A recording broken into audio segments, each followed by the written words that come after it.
So after the two recent shootings that happened, one in El Paso, Texas by white supremacists, and the second one in Dayton, Ohio over here by a not known if Antifa member, but an Antifa supporter for sure. Trump gave a speech talking about radicalization and stopping it, violence in video games. Now, half of this speech I agree with, half of this I do not. And I'm going to break it down, and then I'm going to go over why I believe he is wrong. We must recognize that the internet has provided a dangerous avenue to radicalize disturbed minds and perform demented acts. We must shine light on the dark recesses of the internet and stop mass murders before they start. The internet likewise is used for human trafficking, illegal drug distribution, and so many other heinous crimes. The perils of the internet and social media cannot be ignored, and they will not be ignored. Now, I can agree with him when it comes to this. I know social media plays a big part in radicalization, whether it's somebody on the right who's a white supremacist seeing all these articles about fuck white people, looking on Twitter, seeing all these things like hashtag kill white men is allowed on Twitter, and so much hatred towards them. And then that just spreads and spreads. And then these people will shut down people who just want to speak and shout out privilege and all that shit just to shut them up. And then white supremacists will go and say, we understand you, we'll listen to you. And then they start to fill their heads with these ideals. They say, look at all these people, they hate you for the way that you're born, come with us. And then they radicalize them. And it also happens with the left. Like I mentioned before, that this guy was an Antifa supporter and possibly an Antifa member. They have the same deal. They end up saying, look how terrible these people are, look how bad they are. They do all this propaganda. Like the dude who shot up here in Ohio was anti-Trump, and they posted some of his tweets and were saying Trump is saying to shoot people at the borders and all this dumb stupid propaganda that they're putting out that obviously isn't fucking true. And then they'll say, well, this group is evil, that group is Nazis, it's okay to bash them, it's okay to harm them. They make the group that they oppose the other. There's us, and then there's these others, and because they aren't us, it's okay to do what we want to them. Now, what he doesn't talk about is how social media can help de-radicalize these people. What happens is, at least on the right, they get kicked off of Twitter for having a point that is rather, conservative, even if it's not bad or even if it's truthful. And then after they're kicked off, they feel unwanted. And as humans, we go where we feel like we're wanted. So they go and they find these groups, these terrible groups that say, hey, we want you. We know what it's like. Come with us. And then they fill your head with bad ideals. If we would stop just kicking people off of Twitter like that and leave them on this platform where they can be exposed to new data, new points of view, to have their worldview challenged, maybe we could de-radicalize them. Because look right here, we have a case where a dude de-radicalized 200 KKK members just by talking to them. And then there was this one chick who used to de-radicalize white supremacists. If I can find the article, of course it will be up on the screen. We need to talk to these people. We need to talk them down. But Twitter and Facebook and all these websites just ban them, so they go to a place where they're accepted and they find the worst of the worst filling their heads with terrible ideals. Now, on the left, it's not quite that bad because these platforms lean left. They're not going to fucking kick you off because you're crazy, far left, insane people. Antifa are domestic terrorists and they're still on there. They refuse to get out of their bubble. And when people try to challenge them, then they get banned. We need to stop the banning. We need to be able to challenge each other's worldviews so we can de-escalate people so they won't be radicalized. We must stop the glorification of violence in our society. This includes the gruesome and grisly video games that are now commonplace. It is too easy today for troubled youth to surround themselves with a culture that celebrates violence. We must stop or substantially reduce this, and it has to begin immediately. And this is where I disagree with Trump. First of all, video games, while in the context of make-believe, yes, it's glorified. Just like if you make believe that you're a knight saving a princess and you have to kill a few people, it's considered okay. It's imaginary. We don't actually glorify violence. If we see somebody on the street that dies, I mean, look how many gamers are over here talking about what happened in Ohio and what happened in Texas and how terrible it is. because we think real violence is not okay. There's a difference between real violence and imaginary violence, and we know that line, and it's crazy that these people think that we don't know that line. It's not glorifying violence that in a game you kill people. It's glorifying violence in real life when we put murderers on TVs and we know their names and not the victims. That's glorifying violence. It's not glorifying violence to go to a movie and root for the villain because he's a badass. You see how many people love Loki from the Avengers? But in real life, nobody would like Loki. We're able to separate reality from this fictional world that video games, movies, and books bring us. It's escapism from the real world, and we're well aware of that. Now, obviously, these are takes that anybody could give you. So what I wanted to do is more than just give you my opinion, I wanted to give you the facts. First one being that ever since violent video games have become more and more readily available and easier to buy, easier to access, violence has been going down. Now, this might not be a direct correlation with violent video games causing this, but there is some studies into it that is forming connections. But let's say there's no connection. The fact that violence in our society isn't going up as these video games are becoming more excessive, more violent, and more realistic shows that there is no correlation between violent video games and crime. Not to mention that this is only a talking point here in America and not these other countries like Japan and China, other Western countries where video games are readily accessed and violence is also on a decline there. The second is that there has been multiple studies showing that there is no correlation between violent video games and the effect on one's empathy. In fact, the studies have actually proven that it allows players to be more cool-headed and in control in higher pressure situations. Not to mention other things like parts of your brain are proven to grow better and get larger. Tetris is proven to help with eye coordination, and they actually use it for people who have a lazy eye to try and correct it. Here's one of the many studies that were asking if that it had any correlation. They really go in depth and break it down on how they're measuring these things and how they measure a rise or lower of empathy within a person.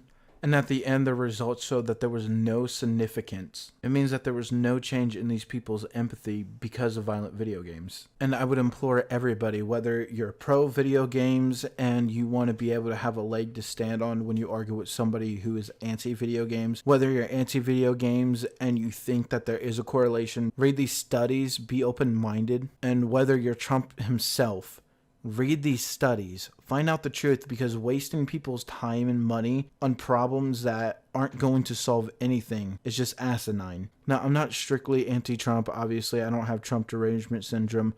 I can point out when he does good. I can point out when he does bad. And when it comes to social media, he has good points, but I don't think he fully understands what's going on and how these people are being radicalized because of social media. I think he believes that they just find these groups and that's the end of it. I don't think he looks at how these major websites will post their bias constantly, and then when they get kicked off of a public platform where people would be able to change their minds, they then go and find these groups and become radicalized more. And in video games, there is no connection to lack of empathy. And I will point this out for anybody, left or right, how the left has been saying for the last, 2016 or so, 2012, that video games cause sexism and it causes racism. No, the fuck it doesn't. It does not have any effect on empathy. Or whether they're to the right and they're conservative saying that it causes violence and it causes people to be able to disassociate with people more, so it's easier for them to take lives.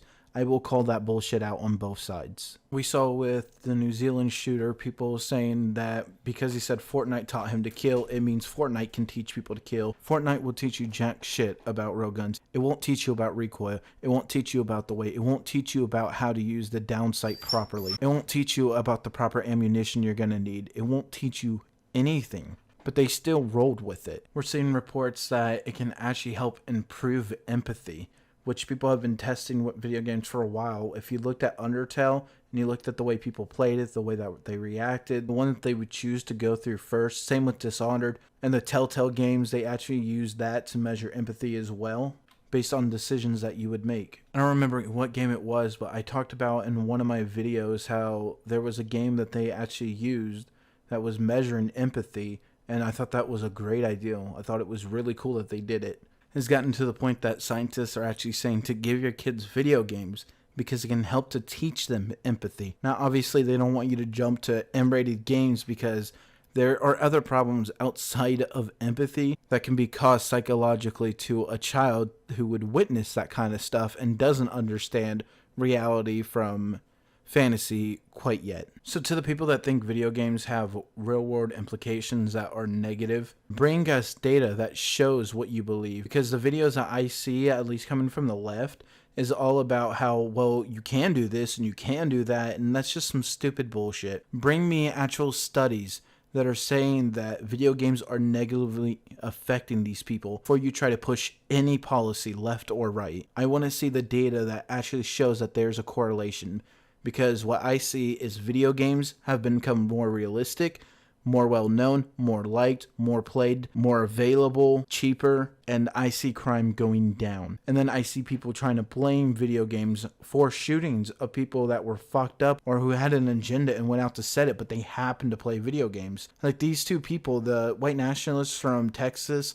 and the Antifa fuck from here in Ohio, what the hell did they have to do with video games? He's over here talking about video games, but what did they have to do with it? One was a crazy brainwashed racist who went up and shot people in Texas. The other one was a crazy idiot who was brainwashed by racists to go and shoot up other people. And yes, that's a slight how the Democratic Party that I was a part of has become very racist anymore. So I implore people like Trump, if you're going to say that video games are causing this, show me the evidence. And I also implore you not only to check out the evidence that there is no actual correlation. I mean, just look at all the people who reacted to the end of Life is Strange 1. That ending was heartbreaking. It doesn't matter that that game in particular wasn't that violent. Lots of these people still play violent video games, and that's just another game that they enjoyed. In that end, you had to choose between your best friend that you've done everything to try and save and the town of people that you love. That whole game is based on your empathy. Right there at the end, you had to make an ultimate choice. The person that matters the most to you or everybody else. And you see people struggling like crazy to choose. Max, it's time. Chloe, I'm so sorry. I don't want to do this. I know, Max, but we have to. We have to save everybody, okay? And you'll make those fuckers pay for what they did to Rachel. Being together this week, it was the best farewell gift I could have hoped for. You're my hero, Max. Oh, Chloe, I'm gonna miss you so much.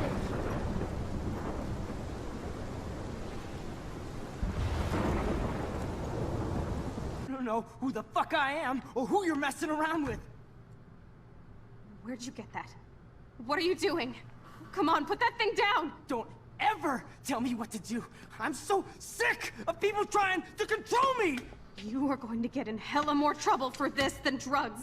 Nobody would ever even miss your punk ass, would they? Get that gun away from me, psycho!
Man, when I was cutting that up so I could save time, it hit me again.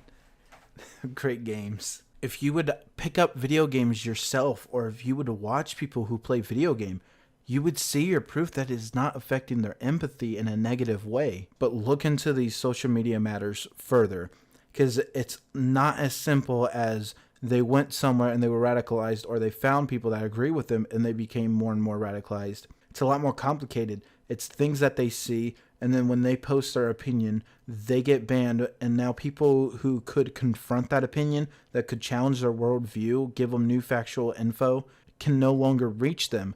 So they go and find a place where they're accepted, and then they become radicalized. It's not as simple as they found these groups, and then that was it.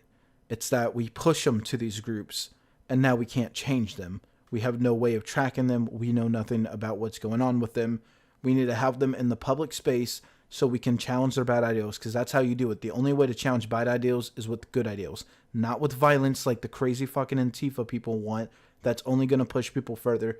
Not deplatforming like the left wants, because that's only going to make them go and find where they are accepted. Anyways, that's what I want to say. I hope that those of you who are supporting video games, that love this hobby, or maybe if you're one of the lucky few to turn it into a job, I hope this helps you guys form kind of a basis of an argument to use against people who are trying to attack this thing that we love. So let me know in the comments, what are your guys' opinions on violence in video games and empathy? What is your opinion on Trump's speech? I don't mean the man in general, because I know comments will get derailed like fucking crazy if it's just pro-Trump and anti-Trump people bashing each other. I mean this speech in particular. And also, Life is Strange 1, fucking great game. Still hits me whenever I have to watch that scene. But I hope you guys liked the video.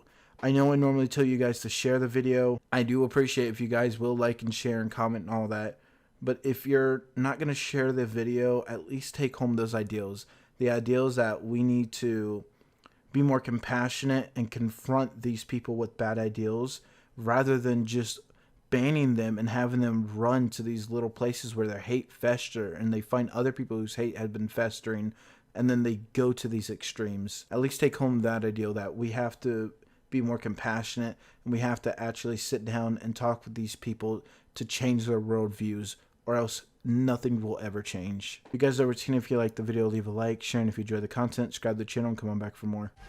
Everybody's just so fucking fake.